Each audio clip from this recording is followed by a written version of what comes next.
7:15 en el territorio continental ecuatoriano, buscando la verdad y abogando por la unidad nacional en pro de la paz y la seguridad en el Ecuador. En la revista de Opinión Democracia queremos dar la bienvenida al doctor Roberto Andrade, exdirector de la Unidad de Análisis Financiero, la UAFE, para hablar precisamente de cómo la unidad pudiera contribuir de una mejor manera para la identificación del lavado de activos en el Ecuador, con una circunstancia, a diferencia de países vecinos como Colombia y Perú, que están mucho más avanzados. Claro, ellos no tienen una ventaja que hay en el Ecuador para el lavado de activos, que vivimos con un sistema de dolarización. Se necesita fortalecerle a la UAFE. ¿Qué es lo que se necesita para tener un sistema que finalmente lleve, no solo detecte el lavado de activos, sino que se lleve como Estado ecuatoriano a dictámenes contra quienes lavan activos, que aquí ha sido muy escaso si uno compara numéricamente con los casos que se han registrado en Colombia y en el Perú? Doctor Roberto Andrade, muy buen día. ¿Cómo está? Muy buenos días y buenos días a todos los que nos escuchan. Muchísimas gracias por esta invitación. Comienzo desde ya, pues, con la pregunta que usted plantea como introducción: ¿cómo podemos mejorar, cómo la unidad de análisis financiero puede aportar más y cómo puede mejorar la capacidad del país de generar sentencias de lavado, ¿verdad? Yo realmente tomo esa última parte: ¿cómo mejoramos la capacidad del país? Porque creo que es importantísimo tomar en cuenta que cuando hablamos de detectar y, digamos, prevenir, detectar, sancionar el lavado, estamos hablando de algunas instituciones, tanto públicas como privadas, que tienen responsabilidad en ello.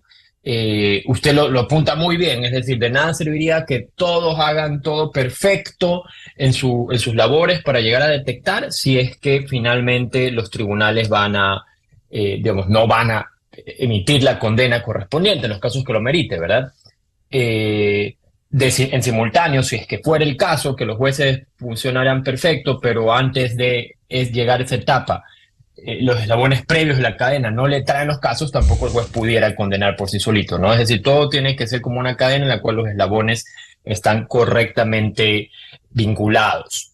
En esa línea, yo pienso que se han hecho avances en el país y me parece muy bien cómo lo contextualiza. Perú y Colombia pasaron, sobre todo Colombia, pues, ¿no?, que pasó por los 90 en todo tan cruenta situación que pues ha logrado en algo mejorar. Le generó muchísima experiencia para mejorar, fortalecer su sistema judicial y de inteligencia e investigación. Recordemos que la Unidad de Análisis Financiero es parte del sistema de inteligencia del país.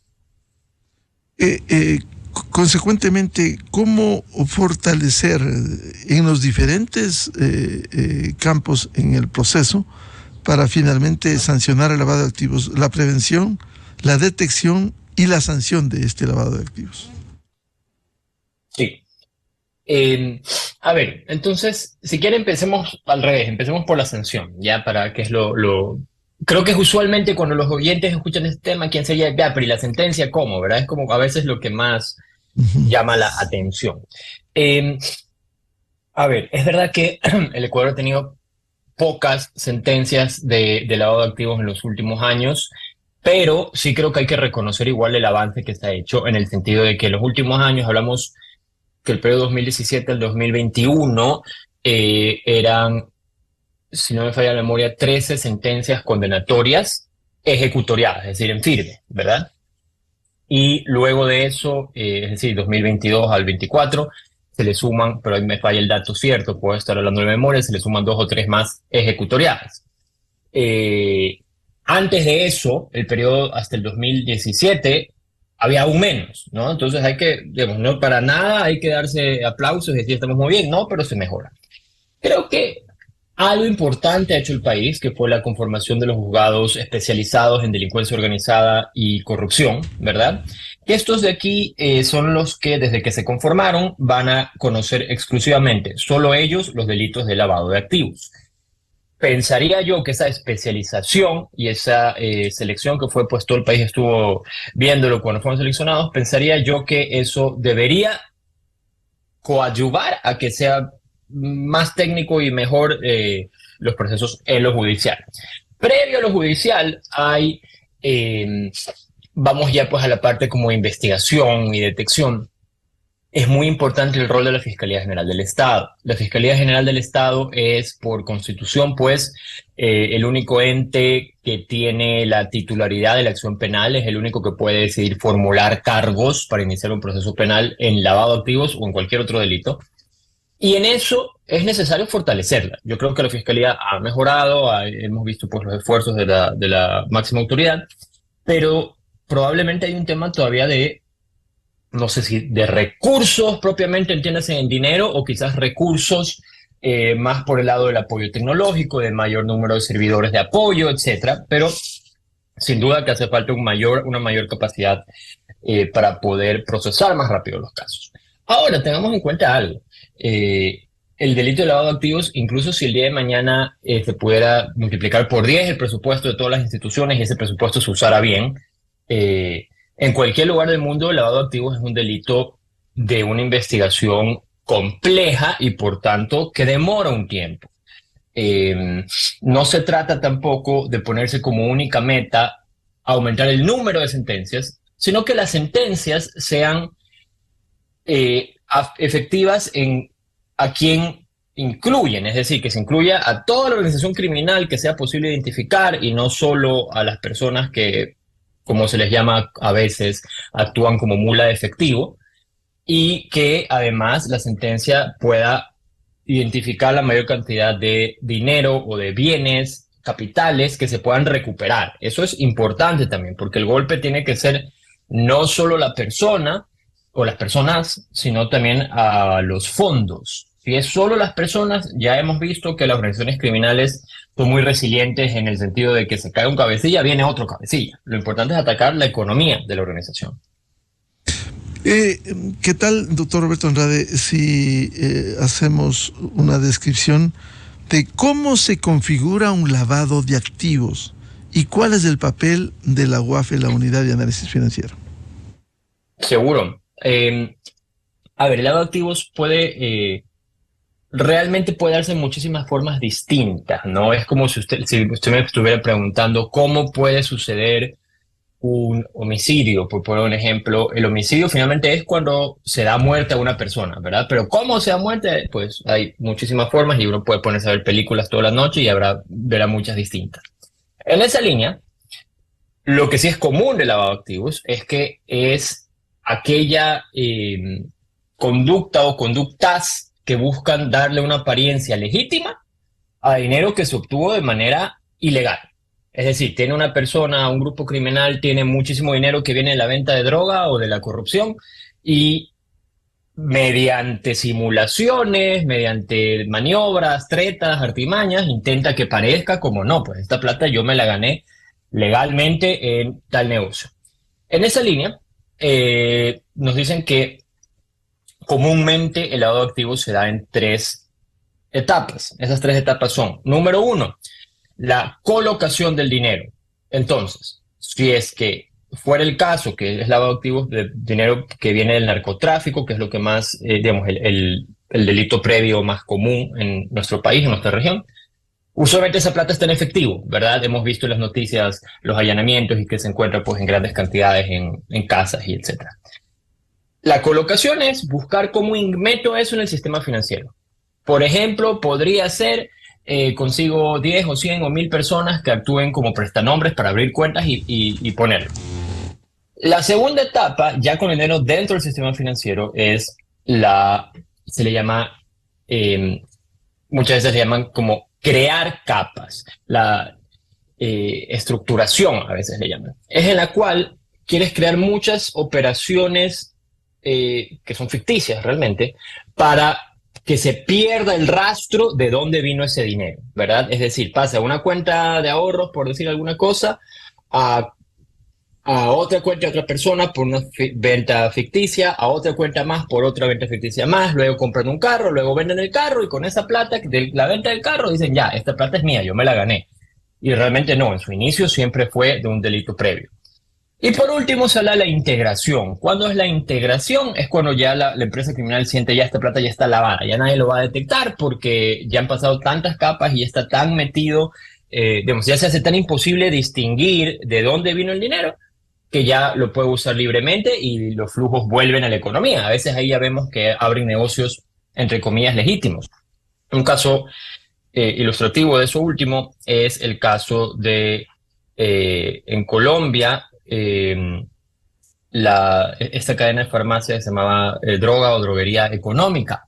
Eran unas farmacias que había a lo largo y ancho del territorio colombiano. Ya el dinero del cartel se había completamente mezclado con el dinero de este negocio que al principio solo era un frente, pero luego pues termina siendo un negocio, ¿no? Dentro de eso, el rol de la unidad de análisis financiero es ¿cuál? Es obtener la información de los actores privados, públicos también, pero sobre todo privados, que por ley son sujetos obligados a reportar a la UAFE, y que esta información la pueda analizar para detectar cuál de estas operaciones son, la ley le llama una operación sospechosa, es decir, una operación que lo más probable es que no es de real sustancia económica, sino que es como para poder encubrir una actividad ilegal. Por eso es el enlace, digamos, bancos, aseguradoras, casas de valores, constructores, concesionarias, notarios y algunos otros actividades económicas reportan a la UAFE para que la UAFE pueda tener toda esta base de datos y toda esta información y alertas específicas que le permitan detectar las operaciones sospechosas a medida que van sucediendo. Ahora, de lo que usted nos relata, doctor Andrade, nos quedan inquietudes como a la mayoría de ciudadanos y se pregunta, si hoy vivimos un conflicto armado interno, si hoy vivimos la incidencia seria cuando se han decomisado centenares de toneladas de cocaína, se detiene en el ámbito de su competencia a los choferes, a los vinculados a este sector, no así a las grandes cabezas. La pregunta es, ¿dónde está la plata de los dueños de la cocaína incautada por cientos de toneladas? Quizás eso no se llama la estratificación. ¿No se ha detectado eso? ¿Cómo se puede verificar en una tarea al unísono del Estado? Parte cumple la unidad de análisis financiero, parte la fiscalía, parte la justicia. De acuerdo. Y añadámosle también en ese listado, yo no lo he mencionado tampoco, a la Policía Nacional, que también tiene, pues, por supuesto, un rol clave. A ver, creo que en el caso puntual que usted pregunta, hay distintas aristas o distintas respuestas, ¿no? Una que no es menor es que es un dinero que se maneja en efectivo, es decir, su venta y su traslado, cuando todavía estamos hablando del cometimiento del delito, la venta de sustancias sujetas a fiscalización, eso se da en efectivo, ¿verdad? Casi que exclusivamente. Entonces, por eso yo le hacía la referencia anteriormente, vemos en ocasiones, ¿no? En las noticias, se allana tal vivienda, tal terreno en alguna ciudad del país y aparecen cientos de miles de dólares, hemos visto casos hasta de millones de dólares en efectivo, ¿verdad? Creo que eso es una primera gran cosa porque según la presión que la organización criminal esté sintiendo en ese momento, en ocasiones dicen, sabes qué, quedémonos en efectivo un rato, no procedamos todavía a intentar blanquear este dinero porque pues quizás ahorita no es lo mejor. Y el efectivo es la parte más difícil de la cadena en el sentido de que no es posible rastrearlo. La única forma de saber que alguien usó efectivo o que está usando efectivo es si es que se está haciendo un seguimiento, si se están haciendo las escuchas a los teléfonos, las intervenciones, todas esas cosas que pues por casos célebres de este año se ha vuelto un motivo que, digamos, una noticia en la prensa, pues las operaciones de inteligencia que puede hacer aquí la Policía Nacional, ¿no? Pero fuera de eso no hay cómo saberlo, ¿verdad? Entonces, digamos que ese es un primer gran desafío. Y en segundo lugar, ya en los casos donde sí, ¿no? Donde ya pasó esa barrera del efectivo y ya está colocado en la economía y ya está estratificándose, lo que es y resulta clave es, primero, que los sujetos obligados, es decir, por mencionar algunos, concesionarias, constructoras, bancos, aseguradoras, etcétera, que envíen oportunamente información de calidad que permita el sistema de inteligencia identificar esto. Segundo, que digamos en cuenta algo, ¿no? Lamentablemente estas cosas no son en tiempo real. Es decir, suele ser, quizás no siempre así, pero suele ser que los esquemas de lavado empiezan primero un poquito más lento, justamente para intentar evitar que las autoridades lo detecten, y se va consolidando a lo largo del tiempo, perdón, que puede ser pues en 1 año, en 2 años, en 3 o en 4, según la paciencia y la habilidad de quienes de los criminales que lo organizaron. En ese sentido, los esquemas de lavado, por lo menos los que son de gran tamaño, rara vez se detectan cuando suceden, justamente porque lo que se busca es que no se detecten, se busca que se muevan rápido y se los va detectando en la medida en que se va completando la red. Sí, no sé si me explico con el ejemplo. Claro, la inquietud, claro, en un tema tan complejo, uno preguntaría desde el sector, desde la gente, ¿se puede identificar a una organización, un cabecilla, uno que haya sido identificado lavando activos y decir dónde están? Se sabe muy poco del lavado de activos de los cabecillas, partiendo de un hecho. El ciudadano común decía, si es que vende un vehículo en 15, 20 mil dólares, el sistema financiero y bancario le exige, y eso está bien, formularios rigurosos de la UAFE para que llene origen, destino de los recursos. Pero sí se ha podido ver que ha habido, hoy hay casos específicos, metástasis, purga, plaga, en donde supuestamente se ha lavado con bienes muebles, bienes inmuebles que aparecen. O sea, el enriquecimiento ilícito, es decir, ¿dónde están esos depósitos precisamente de presuntos sospechosos? Sí, hay ciertos casos que han sido emblemáticos y que más o menos se puede ya ir comentando porque ya están judicializados. El año pasado, en el año 2023, un caso grande fue el de Wilmer Farfán, conocido como el Gato Farfán, que fue detenido en la frontera con Colombia, se quedó detenido en Colombia, está extraditado a Estados Unidos por cuanto fue detenido en territorio colombiano, ¿verdad? En ese caso, lo invito a seguirlo, digamos, como está judicializado, se lo puede hacer. Se detectó, digamos, él tenía un rol prominente en la organización y se detectó algunos bienes inmuebles, tanto muebles como inmuebles, que eran parte de su operación. Antes de eso, por hablar otros casos que también son emblemáticos, en el 2022, pues todavía se habla del caso de Leandro Norero, que tenía un puesto, digamos, de liderazgo importante también. Ese fue un caso, es muy interesante. Ambos casos que menciono son muy interesantes porque son ejemplos de una colaboración eficaz entre distintas patas, por llamarlo así, del sistema de inteligencia ecuatoriano. O sea, la pata financiera es la UAFE, la pata de inteligencia financiera, pero tienes también la Policía Nacional, que en sus direcciones de inteligencia es quien está siguiendo todo lo prescrito en la ley, pero es quien está en capacidad de hacer los seguimientos, de hacer las escuchas, de hacer, digamos, el trabajo de campo que permita confirmar o descartar sospechas. Aquí hago énfasis en esto, ¿no? Solamente la inteligencia financiera es clave, puede ayudar a detectar muchísimas cosas, es muy útil, pero tiene el limitante de que se basa únicamente en lo que se mueve a través de la economía y que se mueve a través de actores más o menos formales, porque ya hemos dicho, lo que se mueve en efectivo nunca va a quedar registrado en una base de datos, nunca va a quedar registrado en un formulario, nunca, es decir, si no va la persona ni siquiera a querer depositar la plata en el banco, es imposible que el banco le haga llenar el formulario, ¿verdad? Entonces eso queda en las sombras y no se puede seguir. Y eso, por tanto, es importante complementarlo con la llamada inteligencia humana.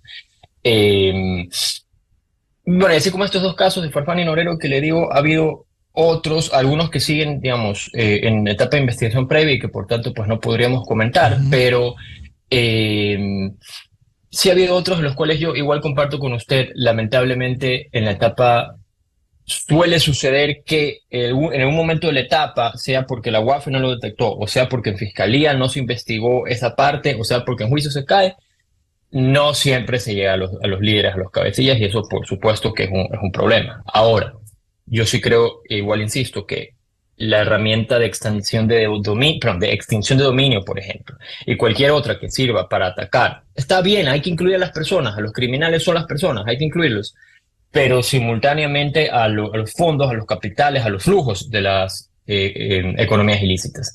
Si no se enfocan más en esos activos, finalmente los cabecillas hemos visto, cae un cabecilla y salen dos. Claro, ahora, ¿cómo articular esta débil institucionalidad que vive el Ecuador con la inteligencia financiera, con la inteligencia que actúan policía, Fuerzas Armadas, que permitan articular e identificar a estos cabecillas con los bienes? Porque decía, sí se ha identificado después bienes muebles, bienes inmuebles, algunos incluso lujosos, vehículos de alta gama. No se puede identificar, o hay que presentar necesariamente una denuncia. No se puede identificar, incluso en el caso Metástasis, jueces, hasta jueces nacionales identificados con vehículos de alta gama, con sueldos de $4,000, $5,000. ¿No se puede tomar esa iniciativa de investigación? Sí, a ver, justamente,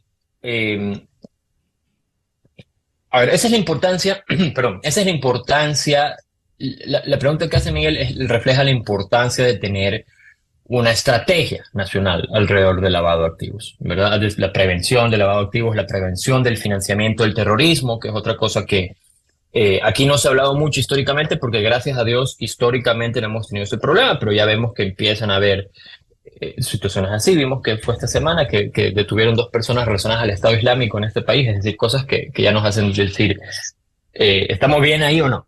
Pero, Roberto, y permítame, cuando usted habla de estrategia nacional, ¿hay estrategia nacional en el país que debiera ser permanente para enfrentar el lavado de activos? ¿Hay una estrategia?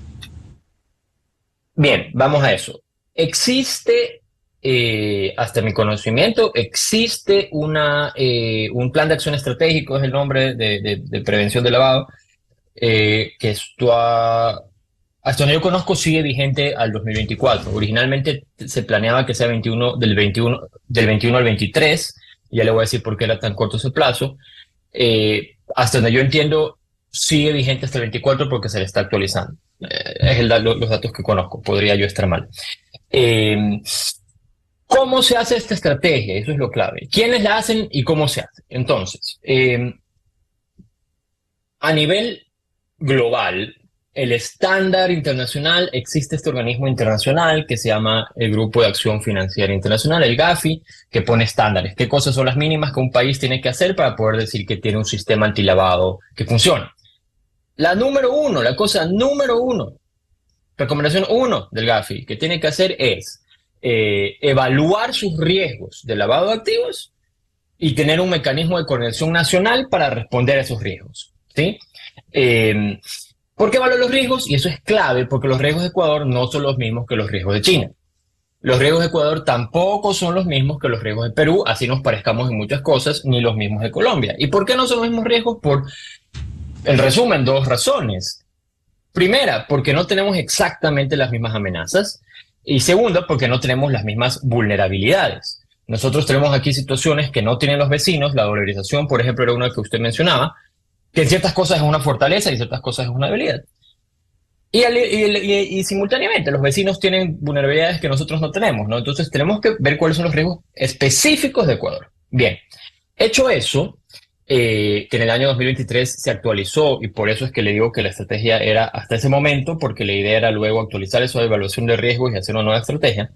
En 2023 se actualizó esa evaluación de riesgos, discúlpeme. Con esa evaluación de riesgos, a renglón seguido, lo que se debe hacer es establecer una estrategia nacional o un plan de acción estratégico, el nombre que le queremos dar, pero una estrategia a nivel nacional con todas las entidades que tienen injerencia en el tema, a decir cuáles son aquellos riesgos más graves en los cuales nos vamos a enfocar más. Porque tiene que ser así. Siempre los recursos son limitados, en Ecuador o en cualquier parte del mundo, y tenemos que, si queremos que valgan, tenemos que darle los recursos que tenemos a las cosas que son más graves. No quiere decir que desatendemos lo menos grave, pero es que lo más grave es más grave. Y de esa estrategia tendrían que salir varias acciones. Por ejemplo, me parece que estuvo en la estrategia vigente hasta el 23, y si no estuvo ahí, sin duda estuvo en otros tipos de documentos.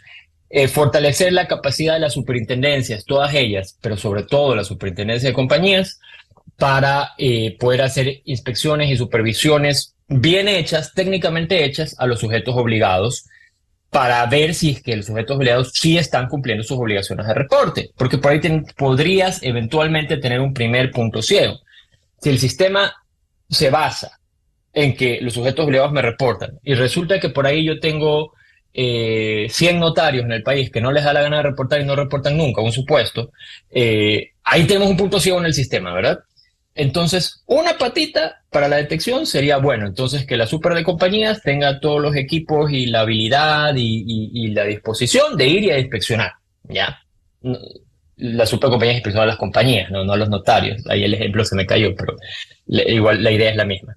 Y luego otras cosas, si vemos que los riesgos son de que aquí se lave activos provenientes de qué delito, sobre todo son tres delitos de los que se lavan activos en este país: el narcotráfico, la corrupción y el contrabando. Son los números 1, 2, 3, ¿ya? En eso es lo que hay que enfocarse, sobre todo. Entonces, ver cuáles son las vulnerabilidades que tenemos para eso. Y eso es un trabajo permanente, porque si es que el día de hoy estuviéramos perfectos, que no estamos, pues, pero si estuviéramos perfectos ante las vulnerabilidades de hoy, en 6 meses cambian, son otras, ¿no? Entonces es un trabajo permanente. En la pata judicial y de investigación, como ya acercándome mucho más a la pregunta, porque Miguel me pregunta, bueno, ¿y cómo hacemos si vemos, por ejemplo, jueces que están metidos aquí en temas de delincuencia organizada? No podemos enfatizar, priorizar esas investigaciones. Claro, totalmente se puede. Depende de que, en base a la evaluación del país, haya una estrategia, ahí sí ya de cada institución, de decir, bueno, yo cómo priorizo los casos que tengo que investigar, porque hay que ser muy sinceros, no se alcanza a hacer todos. Yo por eso, disculpe aquí salirnos un poco de lo técnico y un poco ir ya a temas de política nacional, pero cuando se le critica a veces a la máxima autoridad de la Fiscalía, se le critica que es selectivo su trabajo. Siempre va a ser selectivo, pues. Es imposible que el trabajo sea al 100% de todos los casos, ¿verdad? Es correcto que se priorizan aquellos casos que tienen más impacto, es lógico. Entonces, volviendo a la parte que yo le comentaba, sí se puede, por supuesto, decir, se identifica que hay un problema en el sistema judicial de corrupción, entonces se priorizan los casos donde vengan reportes relacionados a personas vinculadas al mundo judicial. Claro que se puede. En el caso puntual de Ecuador, no solo este año hemos visto Metástasis y Plaga, y no recuerdo cuáles los otros nombres. Purga, correcto. Antes de Plaga fue Purga, ¿es correcto? El año 22 y 23 tuvimos uno, se salió en la prensa, pero menos mediático, de condena a un presidente de la Corte Provincial del Guayas por enriquecimiento ilícito. Eso fue un caso, digamos, que nace de reportes del UAFE. Y así ha habido otros menos mediáticos, digamos, porque suele ser un juez, digamos, un funcionario. Lo que nos llamó pues muchísimo la atención como ciudadanía de Metástasis y Purga fue el involucramiento de tantos actores, ¿no? Tantos jueces ya no es un caso aislado. Ahora, finalmente, claro, para concluir este diálogo muy ilustrativo, ¿cómo fortalecer los controles? ¿Cómo, de su experiencia por el paso por la UAFE, cómo fortalecer los controles y contar con un Estado más sólido en este combate? Sí. Miguel, yo, a ver, lo que voy a decir va a haber gente, es un poco contraintuitivo para algunas personas, pero es muy importante. Solo va a ser efectivo el sistema antilavado cuando esté genuinamente funcionando en la base de un enfoque basado en riesgo, que yo le doy más recursos y más controles a las actividades de más riesgo y menos recursos y menos controles a las actividades de menos riesgo. Es la única forma, porque de lo contrario vivimos en una ilusión, y vivimos en la ilusión del legislador de pensar que si yo incluyo muchos más sujetos obligados en la ley, entonces va a estar mucho más seguro el país. Y eso es todo lo contrario, porque se te hace agua los recursos, porque no estás controlando los 3, 5 o 10 donde realmente tienes que enfocarte, sino que estás controlando 100, de los cuales hay 10 graves y 90 que casi nunca pasa nada, ¿verdad? ¿Y por qué digo esto, Miguel? Porque mientras esta entrevista es muy oportuna, la Asamblea Nacional está preparando informe para segundo debate una nueva ley de prevención del lavado de activos. Es una ley que reemplazaría la actual. Y en esa ley hay muchas cosas que están muy bien, pero hay una innovación que incluye la Asamblea Nacional que preocupa, y a mí me preocupa al menos, y es que se ha incluido un montón de personas y actividades económicas como sujetos obligados que a mí sí me preocupa que van a hacer debilitar el sistema, lo van a hacer agua. ¿Por qué? Porque incluye algunos que a primera vista, por eso yo digo es contraintuitivo, pero a primera vista uno diría, claro, eso es grave, debería estar como sujeto obligado a reportar a la UAFE, pero que realmente habría que evaluar. Entonces, por ejemplo, incluyen como sujeto obligado a reportar a las autoridades electas por votación popular. O sea, uno pensaría, claro, esos son los que en ocasiones, cuando es corrupción, en ocasiones son los que la cometen, ¿verdad? Pero el problema es que estamos hablando de cuántos cientos, si no miles de autoridades que cumplen eso a nivel nacional, y no es, o sea, es quien comete el delito de corrupción, de ser el caso, sí, pero no es él o ella exclusivamente quien lo lava es a través de otras partes de la economía, entonces estás desenfocando los recursos, ¿verdad? De igual manera, incluyen, por ejemplo, todos los contratistas del Estado, lo cual uno suena claro, el tema de los sobreprecios, las compras públicas, es de riesgo. Sí, así se comete el delito de corrupción, o el delito de peculado, o el delito de cohecho. Es correcto, pero como luego se lava la plata, no es que es el contratista directamente que te declara, ah, sí, yo hice toda esta plata, que no, de hecho el contratista nunca te la va a declarar, porque si es que él es el que está cometiendo el delito, él no te va a reportar que él cometió el delito, pues, ¿verdad? Entonces, ahí hay... Entonces, todo se transa en efectivo. Es decir, unas cosas se hará con documentos, con pago del IVA, con pago de impuestos, y otro, lo ilegal, con dinero en efectivo. O con dinero en efectivo o a través de prestanombres o testaferros, digamos, estructuras paralelas. Pero ya cuando deja de ser, hay dos momentos. El delito fuente que se le da muchas veces, que es o el narcotráfico, o la corrupción, o el soborno, o el contrabando, que es como se generó la plata, ¿verdad? Y otra cosa es cómo lo lavo. Y cómo lo lavo también es delito, sin duda, pero es un segundo momento. Tú solo puedes lavar dinero que hayas ganado ilegalmente, ¿verdad? No puedes lavar plata. Si tú tienes la herencia de tu abuelita y quieres lavar eso, no puedes. Así quieras, digamos, no es tontería, pero así lo que quieras hacer no puedes, porque la plata por definición es limpia. Bien. Entonces, el problema que estamos viendo ahorita, y que a mí personalmente me preocupa, es que la Asamblea Nacional está incluyendo como sujetos obligados a muchísimas nuevos actores que pueden tener riesgo de cometer otros delitos previos, como el sobreprecio, el peculado, lo que fuera, pero que no son de riesgo para un real esquema de lavado. Y con eso no quiero decir que nunca pasa, no, sí puede pasar, en cualquier lugar puede pasar eventualmente. Pero los de riesgo ya están definidos, y si nos queremos cometer el error de enfocarnos en 100 tipos de actores, lo que nos va a pasar es que los recursos jamás van a alcanzar. Es decir, es como que uno lanza, no sé, pues uno lanza la red al mar queriendo coger absolutamente todos los pescaditos. Aquello es imposible, aquello no lo vas a lograr, y lo que te va a pasar es que te vas a pasar 20 años haciendo la red más efectiva del mundo y nunca vas a ver pescado, y hasta eso ya se te fueron todos los peces. Entonces, digamos, la pregunta, ¿cómo hacemos más fuerte la institucionalidad del control? Yo me fui, digamos, me fui el tema de la Asamblea Nacional ahora, pues porque es una ley que se está discutiendo hoy, ¿verdad? Digamos, no sé si hoy, pero en estos tiempos. Pero creo que es clave, es decir, lo clave es no dejar caer en la ilusión de que uno puede simplemente escribir la ley y está todo hecho perfecto. Dicho eso, hay sectores que son de riesgo y donde es necesario no necesariamente cambiar la normativa, quizás haya normativa que haya que cambiar, pero más bien darle mucho más recursos, entiéndase, personal y equipamiento tecnológico necesario para que el personal pueda hacer inspecciones y pueda asegurarse de que están cumpliendo sus obligaciones de prevención.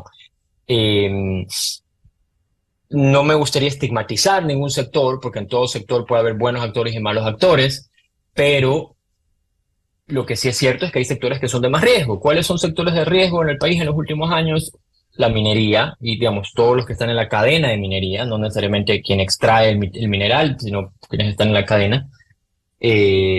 Claro, la minería pesadas, ilegal, por ejemplo. la corrupción, el narcotráfico, pero efectivamente la minería ilegal, que no tiene controles, no paga impuestos. La minería es un problema enorme, no solo porque en ocasiones pueden estar involucrados también en esquemas de lavado. Ha habido casos célebres en el país en los últimos 10, 12 años. También porque el daño social y ambiental que causa es enorme, pues usted seguramente hemos visto en redes, pues cómo queda el río Napo, se está hablando mucho últimamente, cómo hay, digamos, orillas completas del río Napo que parece que ya no va a haber río, etc. Digamos, ya no va a haber cauce, el río siempre va a haber. Y en minería, por ejemplo, sí, a ver, sí se hacen controles y tal, no lo digo que no se hace nada, pero ahí son sectores que hay que fortalecer el control. También algo súper importante para todo el mundo, porque para todo el mundo esto es nuevo, pero hablemos de Ecuador en particular, es el control, o sea, la capacidad de investigación de los activos digitales o los criptoactivos. Se vuelve una modalidad que la organización criminal, y no con esto tampoco lo quiero estigmatizar, puede haber gente que genuinamente lo hace como inversión, está bien, pero hay muchísimos que lo usan como formas de evadir o eludir controles. Tienes una organización criminal que en determinado momento decide, para perder el rastro del dinero, decide simplifiquemos, coger el dinero sucio, comprarlo en tal criptoactivo y lo vuelve a vender un mes o un año después, y esa plata, si es que no está el Estado capacitado para rastrearlo, desaparece. Claro. Bien, muchas gracias por atender a la revista de Opinión y Democracia, doctor Roberto Andrade, exdirector de la Unidad de Análisis Financiero UAFE, y estos controles que son fundamentales desde una visión del Estado ecuatoriano, con un sistema que controle mayormente y que haya una estrategia nacional. Muy amable, Roberto, por atender a la revista de Opinión y Democracia. Muchísimas gracias. Gracias a toda la audiencia, que estén muy bien, que tengan un buen día. Hasta luego. Hasta luego. Enseguida, en la revista de Opinión Democracia. 7:52 minutos en el territorio continental ecuatoriano. Vamos a una pausa publicitaria y ya volvemos. Tenemos previsto un debate sobre el tema subsidio a combustibles, la situación de la economía ecuatoriana, informes de multilaterales, invitados del economista Mauricio Pozo, el economista Fausto Ortiz y el economista Alberto Acosta Burneo. Desde 1984 con Gonzalo Rosero. La revista de Opinión Democracia. Siempre líderes, siempre confiables. Enseguida regresa